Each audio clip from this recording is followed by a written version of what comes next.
Kalau kalian bingung sama mobil ini tuh mobil apa dan mengira mobil ini adalah Geely, maka kalian nggak salah. Karena di mobil ini itu lebih banyak nama Geely-nya dibandingkan dengan nama Aletra-nya. Serius. Jadi ini adalah Aletra L8 EV, di mana ini adalah mobil dari produsen Indonesia. Ya, cuma yang namanya mobil ya, lu bikin pertama kali, lu nggak mungkin bikin dari nol. Ya, pastinya lu akan cari platform yang ada, terus lo di-batch lah atau semacamnya, habis itu disesuaikan dengan Indonesia. Kayak contohnya, satu hal yang disesuaikan dengan market Indonesia di mobil ini adalah kita bisa bikin dia jadi netral. Nih, kita bisa dorong. Ya, ini lagi parkir dan kekunci ya. Tuh, kunci kan? Nah, jadi kebuka deh. Kita bisa dorong buat parkir paralel. Nah, jadi karena orang Indonesia itu kadang suka parkir paralel dan suka didorong-dorong, nah mobil ini dibikin bisa diparkir paralel tanpa harus ada rem tangan atau masuk ke P. Dan yang gue bilang tadi, Geely itu banyak banget namanya di sini. Mulai dari lampu depan, Geely. Terus kita ke kaca-kacanya semuanya Geely, Geely. Sampai lampu belakangnya pun ada tulisannya Geely. Nah, Aletranya di mana? Aletranya ada di sini. Tipenya L8 EV. Jadi memang si Aletra ini ngambilnya basisnya Geely ya, dirakit di PT Handal Motor Indonesia. Jadi ini buatan lokal ya. Terus jadilah mobil yang seperti ini. Dan mobil itu sebenarnya kalau di Cina sana itu ada dua tipe, ada yang panjang, ada yang pendek. Nah, ini kebetulan yang masuk ini panjang, makanya mobil ini tuh kelihatannya panjang bener. Dari depan ke belakang itu sekitar 4,8 meter. Wow. Dan mobil ini juga dia itu 7-seater yang proper. Bahkan nih, lihat bagasinya. Dimensi nggak bohong. Gede banget bagasinya. Nah, ini lihat nih, bagasinya sebesar ini. Jadi kalau kalian bawa koper dan kawan-kawannya itu bisa dimasukin ke sini ya. Sama biasanya mobil-mobil kayak gini kan 7-seater biar bisa nampung orang banyak ya, biar lega. Kursinya ditipis-tipisin ya kan. Ini kursi belakangnya, ini tebal banget nih. Segede gini. Ini kayaknya kursi belakang paling tebal di sebuah mobil MPV yang bukan Alphard, bukan Denza, bukan semacamnya, tapi MPV biasa. Ini tebelnya segini kursi belakangnya. Ya, dan kalau buat ngelipat, ini kayaknya depannya harus dimajuin lagi ya. Nah, pas kita lipat ya, saking tebelnya, ngelipatnya ternyata nggak bisa sampai rata lantai sih. Dia bisa rata, tapi masih agak naik sedikit. Nah, sekarang kita naikin lagi. Ya, jadi, kayaknya si Aletra ini pengen bikin kursi belakangnya itu sama nyamannya seperti kursi tengah. Dia juga ada pilihan kursi, mulai dari yang captain seat seperti ini, sampai yang nyambung. Jadi kalau misalkan tengahnya bisa 3, belakang bisa 3, kita bisa bawa 8 orang di mobil ini. Makanya namanya Aletra L8 kali ya. Kita tutup sekarang. Nah, ini kalau kita lihat ya, lampunya itu dari ujung ke ujung nyambung. Sama di sini tuh kayak ada equalizer tuh. Tuh, merah-merahnya di sini tuh kayak equalizer. Ya. Ke bagian bawah ya, ini kita akan nemu ada parking sensor 3 biji. Ada fog lamp belakang. Tapi kalau kita buka kolongnya, ini tuh sebenarnya masih ada space yang sangat luas loh. Ini tuh mau dikasih ban serep aja bisa kayaknya. Cuma sama dia nggak dikasih ya. Aturan dikasih ban serep tuh masih bisa banget. Atau mungkin bisa dibikin lebih ke bawah lagi sasisnya ya kan. Dan dia itu punya baterai yang sama dengan baterai Geely terbaru ya. Cuman harusnya dia bisa lebih gede lagi. Karena dia ada dua pilihan ya. Ada 50 sama 64 kWh ya. Dan yang kita pinjam itu 64 kWh, range-nya CLTC 530 km. Kalau kita lihat kolongnya, dia tuh baterainya nggak sampai ujung, cuma sampai bagian sini aja. Artinya, kayaknya dia masih bisa diisi sama baterai yang sekitar 70-an atau 80-an kWh, karena space-nya masih panjang gitu. Dan baterai ini juga, dia pakai baterai yang sama dengan baterai Geely lainnya. Generasi terakhir yang keluar di 2025, namanya Geely Short Blade Battery. Kelebihannya apa? Nah, short blade baterainya Geely itu untuk baterai LFP yang bukan nikel mangan kobalt, itu dia punya density yang paling gede. Dia tuh sekitar hampir 200 gram per kilowattnya. Dimana rata-rata baterai LFP itu, kayak misalkan dipakai BYD, itu paling cuma 150-160-an watt per kilogramnya.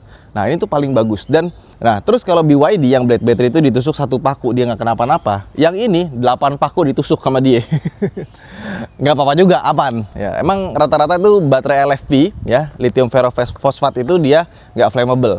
Bisa kebakar juga sih, tapi ketika dia kena deformasi atau semacamnya, dia nggak meledak, nggak kebakar. Dari segi kaki-kaki ya, dia dapat velg 18 inci dan pakai ban Hankook Ion. Ini adalah ban mobil EV yang dibuat di Indonesia ukurannya 225 55 R18.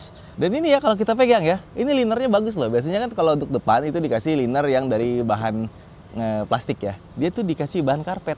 Jadi kalau misalkan kita jalan di tempat yang berisik gitu ya, misalkan di bawahnya beton gitu ya, ini dia bantu ngeredam.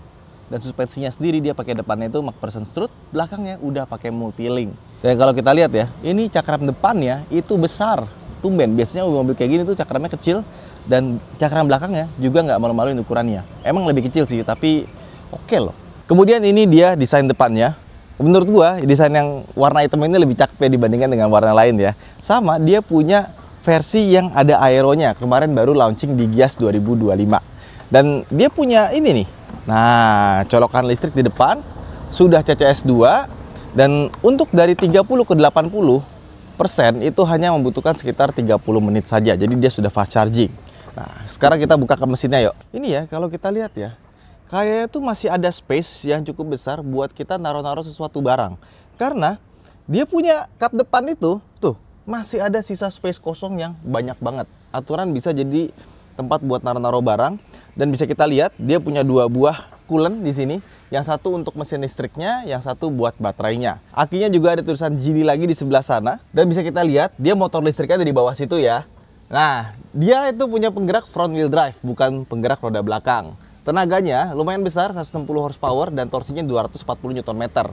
Ya, kalau dibandingkan dengan mobil bensin, ini tuh gede. Mungkin setara dengan mobil 2400 cc lah ya. Tapi untuk sebuah mobil listrik, ini tuh B aja. Makanya 0 ke 100-nya itu cuma 10 detikan. Klaimnya Aletra itu 10,7 detik ya. Tapi menurut gue sih udah bener ya. Kenapa? Karena mobil itu kan besar, berat ya. Kalau dikasih motor listrik yang gede, dengan baterai 64 kWh, kayaknya untuk nyampe 540 km agak susah kalau dia pakai motor listrik yang besar. Makanya motor listriknya tuh dibikin cukup aja sama si Aletra ini. Nah, let's go. Sekarang kita masuk ke dalam, tapi kita ke belakangnya dulu ya. Ya, sekarang kita ke bagian belakangnya si Aletra L8 ini. Ya, seperti yang kalian lihat, ini mobil lega ya. Ini versi yang paling mundur. Kita punya legroom besar, dan ini posisi duduk gua di depan ya. Gede banget, bahkan kalau misalkan kalian pengen ngasih space yang di belakang, kita majuin lumayan banyak, itu juga masih oke banget gitu. Jadi kalau misalkan kita pengen ngasih space di belakang lebih, itu bisa banget ya. Sampai kita nih sampai paling mentok aja, itu tuh kayak masih dikasih coak gitu ke dalam. Dan seperti yang gue bilang tadi, mobil ini punya bangku itu tebel-tebel ya. Lihat nih, bangku depan tebelnya kayak gini, bangku tengah juga tebelnya kayak gini. Dan dia punya kontur yang bagus, jadi pas kita duduk di bagian tengah sini, ini rasanya kayak kita duduk di bangku baris depan. Karena kanan kirinya tuh lumayan suportif ya. Hanya saja untuk kursi bagian tengahnya ini, dia tuh kurang sedikit naik bagian atas ini. Jadi tidak terlalu suportif ya. Mungkin akan lebih pas kalau misalkan mobil ini tuh nggak dikasih baterai di bawah. Jadi dia punya floor yang lebih lantai. Punya floor yang lebih landai. Iya, karena pertama kali keluar mobil ini di tahun 2019, itu bukan sebagai EV, tapi sebagai mobil bensin. Ada yang hybrid, ada yang plug-in hybrid, dan ada yang versi EV-nya. Jadi memang dari awal, rancang bangunnya itu bukan untuk EV. Nah, terus yang menarik adalah, seperti yang gue bilang tadi, meskipun dia ngambil platform dari Geely, tapi dia nggak plek-ketiplek ngambil Geely terus udah selesai. Si Aletra itu punya R&D sendiri dan ngebuat dia beda dibandingkan dengan Maple atau Lifan yang dijual di Cina. Contohnya, kalau yang versi di Cina itu, kita dapat AC di bagian sini, sama ada blowernya sendiri, jadi nggak ikut sama depan ya. Meskipun kalau untuk temperatur dia masih ikut sama depan. Tapi kita dapat nih AC di bagian plafon juga, dan AC-nya juga lumayan kencang loh. Maksudnya di sini kan lumayan kencang ya AC-nya ya, tapi di sini tuh sama gitu. Jadi nggak cuma sekedar ditambahin doang, tapi di reset lagi sama dia biar jadi proper. Jadi kalian nggak akan kepanasan baik di tengah maupun di belakang. Nah, terus kita dapat tempat penyimpanan nih buat naruh handphone 2 biji. Ada di sini lagi lebih gede. Colokan USB ada 2, ada yang USB biasa sama USB Type C. Door trim, ini gue suka. Door trimnya bagus, atasnya empuk ya, bawahnya ada empuk-empuknya lagi, dan kualitas plastiknya pun juga bagus, bukan plastik yang murah. Sama handle pintunya ini terasa mahal. Cuman kalau kita mau nutup pegangan yang ini itu agak sedikit berat ya. Karena anchor pointnya di sini, bukan di bagian sini. Untungnya kita dikasih pegangan di sini buat tutup pintu biar lebih gampang. Kalau megangnya ini kadang-kadang suka nggak nutupnya tuh, suka nggak rapat, tapi jadi rapat deh. Nah, Power window-nya juga sudah all auto ya, jadi tinggal pencet sekali. Sama tombol-tombol power window-nya itu bagus, kayak dikasih semacam chrome gitu. Ini biasanya kalau mobil Eropa mahal ya, even 3 series saja cuma dapat yang plastik hitam gitu doang. Lo harus cari 5 ke atas biar dapetin yang model chrome kayak gini gitu. Ada tempat penyimpanan lagi buat di bawah, buat naruh cup holder. Terus kalau kita mau ke belakang, ya ada 2 cara sebenarnya. Kalau yang captain seat kita bisa lewat tengah sini ya. Nah terus cara kedua ini agak sedikit aneh, karena gue pikir dia one touch tumble. Jadi kalau kita beginiin, dia tuh ngelok, nggak bisa dia apain. Jadi caranya adalah kita tegakin dulu, kita majuin dulu, baru kita lipat seperti ini. Nah kita ke belakang baru bisa gitu. Dan di belakang sini gimana rasanya? Dulu di belakang sini dengan tinggi gue 170, ini tuh hampir mentok ya. Mentok sih nggak, hampir aja. Rambut gue mulai kena-kena dikit. Mungkin kalau tinggi gue 177 gue kena kali ya, mentok begini ya. Dan legroom lega ya. Dengan catatan tergantung kursi depannya. Kalau kursi depannya dibentokin ke belakang, oh jelas gue nggak dapet legroom sama sekali. Kalau dipentokin ke belakang, ya jelas nggak dapat space sama sekali. Jadi kalau kita ada orang di belakang, jelas yang tengahnya tuh harus kompromi lah. Kita majuin kali ya. Nah ini di bangku belakang menurut gue yang paling oke lah ya. Kita masih dapat legroom, depan itu masih lega banget. Ya jadi kalau misalkan kalian kurang lagi ya tinggal bilang ke depannya, woi maju, jangan terlalu sempit belakangnya. Dan sebenarnya masih bisa dibikin lebih oke lagi dengan cara kursinya ditipisin gitu. Coba perhatiin deh. 7 seater, rata-rata kursi tengahnya, kursi belakang itu tipis banget ya, kayak wafer. Nah ini tuh enggak, ini tuh beda gitu. Ini tuh kayak tebel sendiri gitu. Kalau misalkan dibikin lebih tipis, gua rasa ini akan lebih lega lagi. Dan di belakang sendiri ya, ini lebar. Jadi kalau misalkan kita duduknya proper ya, ini bisa buat 3 orang dengan bagus. Dan kita juga dapat ini nih, headrest masing-masing kursi. Jadi kayaknya emang didesain buat 3 orang penumpang. Tapi kalau misalkan kita senderin ke headrest, dia bakal kena sih. Jadi kalau kita tegak gini baru dia aman. Kursinya juga, dia tuh nggak bisa dibikin lebih tegak lagi atau lebih mundur lagi. Hanya saja menurut gua ini udah paling pas banget ya. Artinya dia nggak terlalu lebah dan juga nggak terlalu tegak. Nah di sebelah kanan dia ada kabel USB tapi bukan yang Type C, biasa aja. Ada cup holder kiri kanan, sama ada tempat kayak buat naruh handphone. Tapi nggak ada karet ya, jadi kalau misalkan kita naruh handphone sini bisa jatuh ke depan ke belakang. Dan yang gue suka, dia punya kaca itu lumayan besar, jadi kalau kita duduk di belakang itu nggak klaustrofobik, apalagi dia punya plafon, dia warnanya terang ya. Jadi di belakang sini tuh nggak rasanya kayak suram-muram-buram gitu. Oke, let's go. Sekarang kita ke depan. Oke, sekarang kita masuk ke dalam interiornya si Aletrail 8 ini. Dan kalau kalian lihat di internet juga ini masih sama seperti interiornya si Maple atau Livan 80V ya. Bentuknya sama persis tapi bagus. Gue nggak ada komplain ya, terutama gue suka lekukan-lekukannya sama build quality-nya dan bahan-bahan yang digunain. Itu semuanya empuk-empuk. Nih, bagian atas ini empuk ya. Di sini juga empuk lagi ya. Sampai ke sini masih empuk, empuk lagi dan beberapa detail kayak misalkan kayunya di sini bagus ya. Di sini juga kayunya bagus ya. Kelihatan sih imitasi ya, tapi padu padan warnanya tuh pas gitu, karena jarang yang pakai warna kayu hitam-hitam begini dipadu sama silver kayak gini ya. Ini padu padannya pas dan bagus.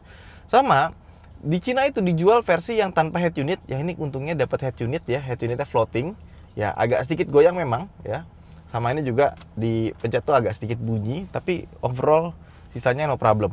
Terus kalau kita lihat speedometernya, speedometer tuh mirip kayak Hyundai Santa Fe tuh nggak sih, yang dulu ada namanya Grand Santa Fe yang dia pakai speedometer digital. Terus ya kurang lebih kayak punyanya itulah Hyundai Ioniq yang generasi pertama, bukan yang Ioniq 5 ya.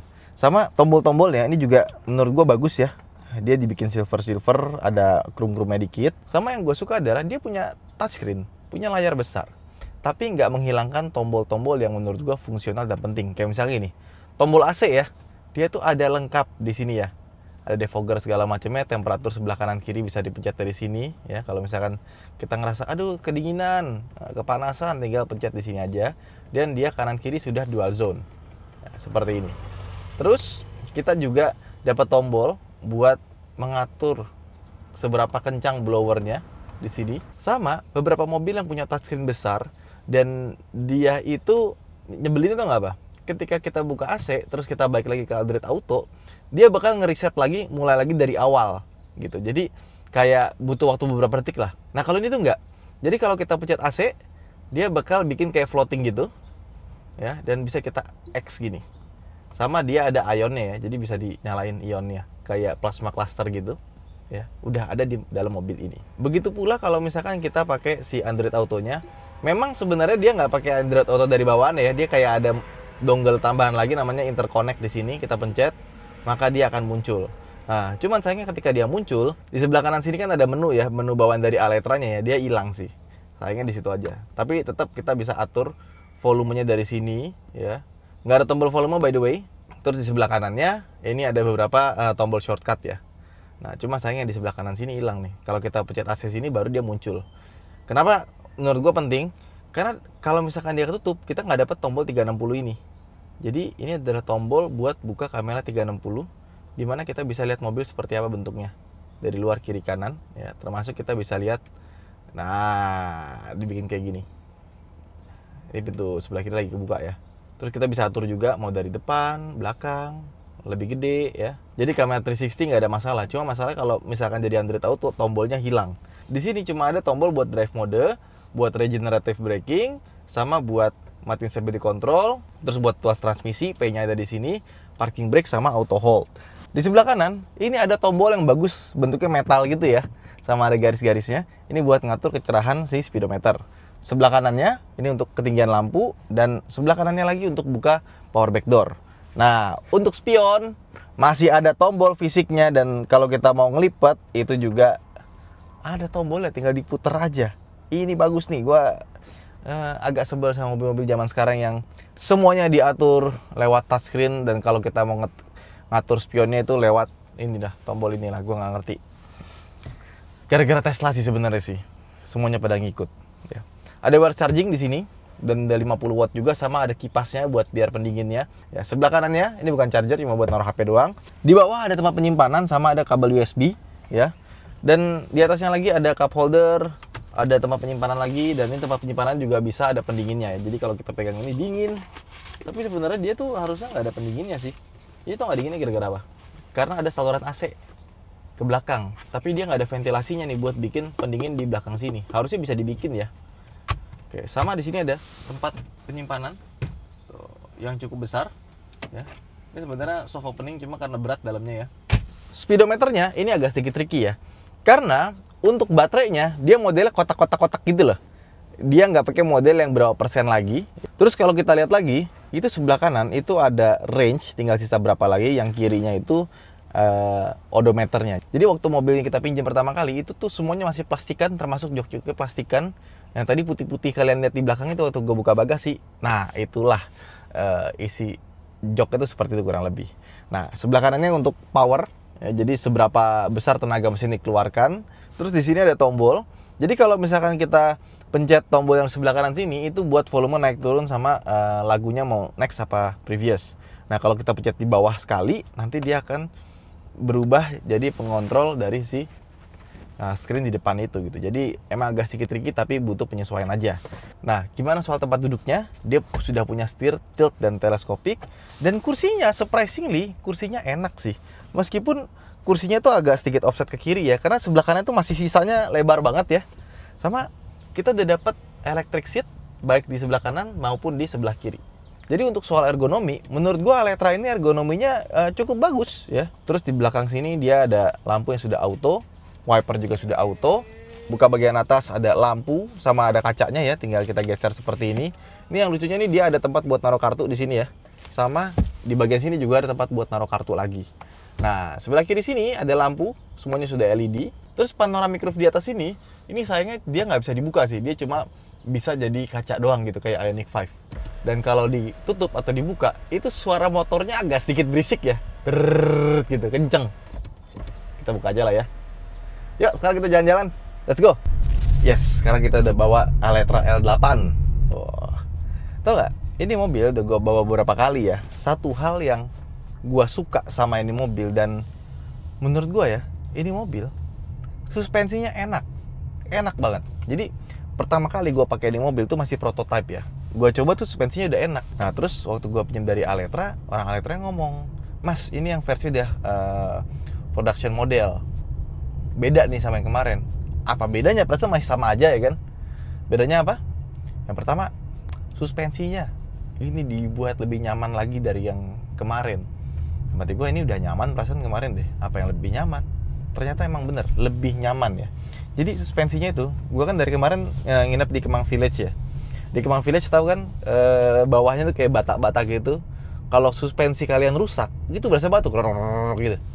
Jadi suspensinya dia nggak cuma nyaman, tapi juga nggak berisik. Nih kita lihat prosedur nih ya. Tuh. Enak. Mau kita duduk di depan atau duduk di belakang, itu sama nyamannya.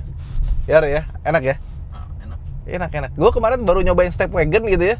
Ketemu Aletra ini ya. Stepwagon menurut gue suspensinya udah nyaman, ya kan? Ini lebih nyaman lagi dibandingkan dengan Stepwagon. Jadi seperti itulah kurang lebihnya. Jadi untuk suspensi di kecepatan rendah itu menurut gue nggak ada lawan. Bagus, nggak ada komplain lah. Nah terus kalau kita pakai si Aletra ini, regenerative brakingnya sebaiknya pakai L1 aja. Kenapa? Karena regeneratifnya kurang begitu enak. Kalau pakai L3 tuh kita lepas gas itu kayak apa ya, feelingnya nggak dapet gitu Kak, sama kita ngelepas gasnya. Nah terus ngomong-ngomong soal gas, dia memang tenaganya besar, dan biasanya mobil listrik itu tenaganya instan, digas tuh betok kayak bus langsung gitu kan. Ini mobil agak beda loh, bukan gak enak ya, pedal feel-nya enak banget, remnya sama gas yang menurut gue enak, tapi agak beda enaknya dibandingkan dengan enaknya Ioniq lah, let's say. Karena enaknya dia tuh bukan responsif, enggak. Lo kayak bawa mobil yang masih pakai mesin bensin, ada transmisinya, dan dia pakai drive by wire. Karena ketika kita gas, dia tuh nggak langsung nyaut. Kayak ada mikirnya dikit dulu, ya. Rasanya kayak mobil bensin, nggak kayak mobil listrik. Jadi dia pedal gasnya itu, kalau kita gas nih ya, misalkan nih kita tiba-tiba pengen nyodok gitu kan. Nih, lihat pedal gasnya deh. Misalkan ini lagi jalan, kita gini, tek. Dia tuh nggak langsung nyaut gitu. Dia harus tunggu, tek. Baru dia nyaut, dan nyautnya tuh enak gitu. Set. Dia kayak kita dikasih waktu sedikit buat naker gitu. Kayak ada waktu sedikit buat dia turun gigi dulu, tek, gitu. Rasanya kayak bawa mobil bensin gitu dibandingkan dengan mobil listrik ya. Tapi in the good way, bukan yang jelek gitu. Artinya, ketika lu pakai supir lu pakai ugal-ugalan, itu gak bisa. Bisa sih, tapi rasanya kayak mobil bensin gitu. Dan handlingnya juga so far so good ya. Ini kita belok, body rollnya masih kejaga ya. Suara kolongnya juga bagus, gak berisik nih. Kita lewatin sambungan ya. Tuh, gitu doang. Cikrek gitu. Enak gitu mobil ya. Surprisingly sih, maksudnya beberapa orang pasti menilai mobil itu kan dari luarnya dulu ya, luar, interior, tapi jarang yang nilai itu waktu test drive. Kalau test drive mungkin cuma muter-muter dikit doang, itu menurut gue keunggulan dari mobil itu nggak berasa. Tapi pas kita bawa jauh gitu ya, kita jalan, naik tol, lewat jalan-jalan yang bergelombang, menurut gue itu dimana si Aletra ini bersinar gitu. Langsung, oh iya ini mobil enak, oh iya ini mobil nyaman. Dan ini Aletra juga tahu betul bagaimana membuat reviewer senang ya. Karena seringkali kalau kita minjem mobil itu nggak dapat kaca film kosong, atau nggak kaca filmnya dikasih yang jelek. Ini mobilnya sudah dapat kaca film bawaan Solar Guard Premium yang Black Phantom. Jadi kita minjem ini mobil adem ya. Soalnya kalau nggak gitu, ini mobil kacanya gede-gede, kaca depannya gede, kaca sampingnya gede, ya kan? Nanti tagihannya kayak Solar Guard tuh kita omongin. Gak, bener-bener, maksudnya nggak harus Solar Guard ya, kaca film apa aja yang penting bagus sih. Pokoknya intinya tuh ini mobil walaupun cuma mobil pinjaman buat test drive orang-orang gitu ya, buat media, tapi sama Aletra tuh dibikin nyaman juga gitu. Tapi nggak tahu kalau kalian beli Aletra dapat kaca film Solar Guard ya. Kalau ada yang udah beli coba komen di bawah deh. Ini enak sih. Dan kalau dibawa di jalan tol gitu ya, ini kan agak bergelombang ya, dia ngayunnya tuh pas gitu. Emang terasa ngayun, tapi ngayunnya pas. Gue di depan sama di belakang ya. Kalau kalian adu deh sama BYD M6 yang sama-sama 7-seater lah ya, buat mobil harian gitu, oh jauh. Ini suspensinya jauh. Dan kalau kalian punya M6 terus kalian upgrade ke Aletra, itu rasanya benar-benar kayak upgrade sih, kan downgrade ya. Meskipun ada yang menurut gua sangat kurang di mobil ini, yaitu ADAS. Karena orang biasanya kalau beli mobil-mobil yang udah advance, mobil EV kan identik dengan teknologi canggih ya. Nah, ini tuh belum ada ADAS-nya. Jadi kalau misalkan kita di tol, kita jarak jauh, dia nggak ada adaptive cruise control-nya, ya kan? Nggak ada lane centering assist-nya, jadi dia nggak bisa nyetir sendiri. Dan dia juga nggak ada alert-alert yang aneh-aneh, itu nggak ada. Memang ada beberapa orang yang nggak senang sama ADAS karena jadi berisik dan nggak kepake. Tapi menurut gua harus tetap ada sih. Minimal dikasih pilihan lah. Misalkan yang ada ADAS-nya lebih mahal 10 juta, yang nggak ada ADAS lebih murah 10 juta. Bedanya cuma ada ADAS saja gitu. Menurut gua itu penting. Kenapa? Karena ngebuat orang tuh punya pilihan dan memberikan kesan bahwa mobil ini bukan mobil yang kuno gitu. Ya, meskipun di Cina sana ada yang versi ada ADAS-nya. Karena ini kayak bagian atas ini aja udah tebal banget kan, udah disediain gitu buat ditaruh ADAS. Even kalau kita lihat di bawahnya itu ada radarnya, udah disiapin kayak buat ADAS gitu loh. Cuma sayangnya masuk ke Indonesia mungkin karena pricingnya harus dibikin kompetitif, ADAS-nya nggak dimasukin. Itu aja sih. Padahal kalau misalkan ada ADAS, oh udah ini way much better lah dibanding BYD M6 kalau menurut gua ya. Dari kenyamanannya, peredaman kabinnya, terus juga handlingnya dan kawan-kawan, ini enak banget mobil. Serius. Rasanya kayak mobil, even dibandingkan dengan Honda Stepwagon yang kemarin kita coba ya, atau Zenix kalah. Lebih enak ini kemana-mana dibanding Zenix. Serius. Jadi kita lagi di tol tuh ya. Oh, sambungan dan kawan-kawan gitu. Lewat lagi nih. Nyaman, mobilnya enak ya. Gak kerasa mobil under 500 juta loh ini suspensinya loh. Enak. Cuma ada beberapa catatan di mobil ini. Ya. Ini mobil peredaman kolongnya bagus, peredaman luarnya bagus. Meskipun dia nggak pakai ini ya, nggak pakai double glass ya, cuma ini katanya tebel. Tapi yang berasa itu adalah suara anginnya. Jadi sepertinya mobil itu nggak terlalu aerodinamis, sehingga suara angin gitunya agak lumayan masuk. Tapi tetap lebih kedap dibandingkan dengan mobil kayak macam Zenix atau Honda Stepwagon kali yang kemarin kita coba ya. Terus remnya pun juga masih tergolong enak loh. Tuh. Dia tuh punya pedal feel baik dari gas sama rem itu enak. Meskipun enak pedal gasnya itu nggak seperti yang di gas tuh langsung gitu, dia butuh waktu sedikit. Dan kalau pengen lebih responsif tinggal ubah ke sport mode, dimana kalau kita ubah ke sport mode dia speedometernya juga ikut berubah. Jadi kita gas, ya cuma kalau udah di angka 100 ya, kita gas, dia tuh lumayan butuh waktu buat naiknya gitu. Jadi nggak secepat itu ya. Terus handlingnya, ini surprisingly pas kita di tol, ini setirnya jadi berat loh. Setirnya jadi bagus, berat, dan dipakai tuh firm gitu ya. Ya meskipun nggak ada ADAS-nya. Ya so far, ini mobil pengendaliannya ketika kita duduk, ergonominya pas, engineeringnya juga kayak kaki pedal, mesinnya tuh rasanya bagus gitu ya. Paling yang kurang menurut gua adalah pilar A-nya ini terlalu tebel. Jadi kalau kalian lihat sebelah kanan sini, meskipun dia punya kaca yang gede ya, gua rasa ini masih ketebelan, baik dari kanan maupun kirinya. Rasanya kayak bawa Innova yang generasi barong, tapi dia lebih gede aja gitu kaca tengahnya. Dashboardnya pun juga panjang.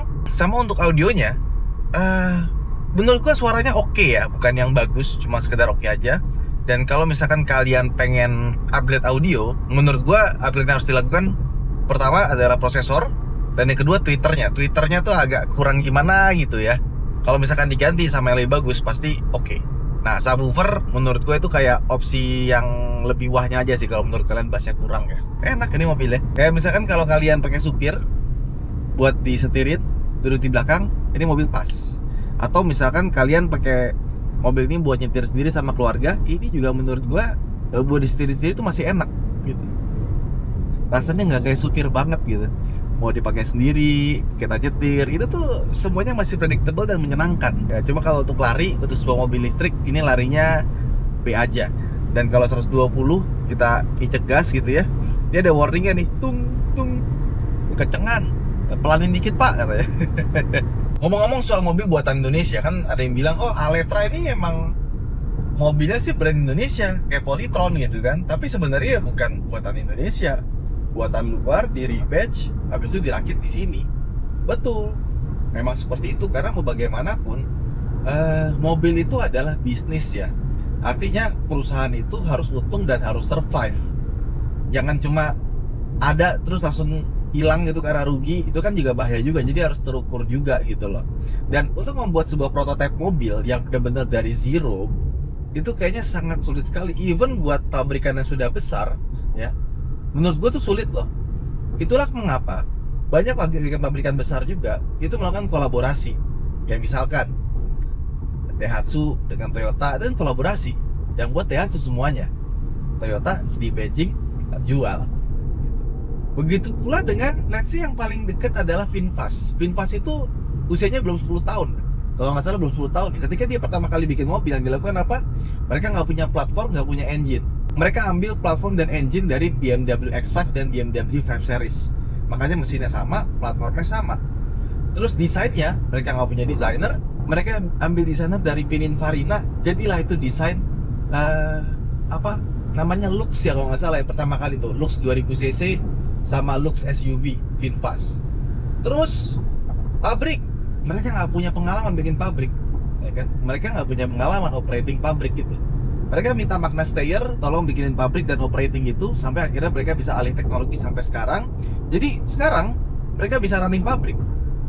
Itu karena mereka diajarin, ya, ada proses transfer teknologi dari Magna Steyr ke VinFast. Dan akhirnya jadi itu, dan perusahaannya untung, dapat duit. Untuk bikin mobil di Indonesia pun juga sama, nggak gampang. Makanya nggak heran kalau dulu Timor pakai basisnya Kia ya, Kia Sevia. Terus Bimantara itu pernah bikin basisnya Hyundai Accent, ya kan? Kalau nggak salah dulu mesinnya pakai mesin apa ya? Si Timor itu ya, mesin Mitsubishi atau apa? Nggak tahu ya. Dan dulu awal-awal Proton pun juga pakai basisnya Mitsubishi. Nggak langsung gedebak-gedebuk tiba-tiba punya mobil nasional, nggak gitu. Jadi semua ada tahapannya, ada caranya, dan yang pasti bagaimana dengan investasi yang dikeluarkan itu bisa balik dengan penjualan mobil. Karena kalau kita ngomongin mobil nasional, penjualan mobil dan kawan-kawannya itu bukan cuma sekedar kebanggaan doang, tapi juga soal bisnis. Tuh. Nah, jadi untuk pertama kali sekarang Aletra itu ngambil basisnya dari Geely Jiaji ya. Nggak tahu nanti untuk next modelnya mereka akan ambil dari basis apa, atau mungkin mereka coba buat mobil dari basis sendiri. Cuma kalau bikin dari sendiri, gua rasa sih agak ragu ya, karena investasinya kegedean. Nah, dengan investasi yang sebesar itu, berapa volume yang akan terjual? Ujung-ujungnya matematika lagi kan? Akuntansi lagi kan? Jangan sampai udah investasi segitu gedenya buat bikin mobil scratch dari nol. Nah, habis itu nggak bisa dijual.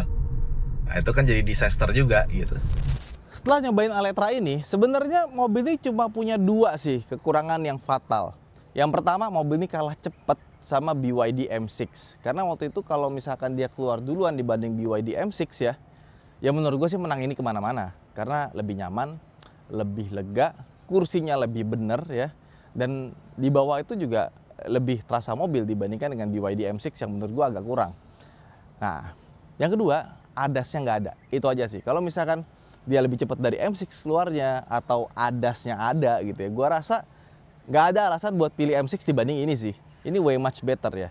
Itu aja mungkin vlog kita kali ini. Buat teman-teman yang udah beli Aletra L8, coba komen di bawah seperti apa rasanya dan bagaimana ya. Saya Hanif, sampai jumpa di vlog berikutnya. Bye-bye.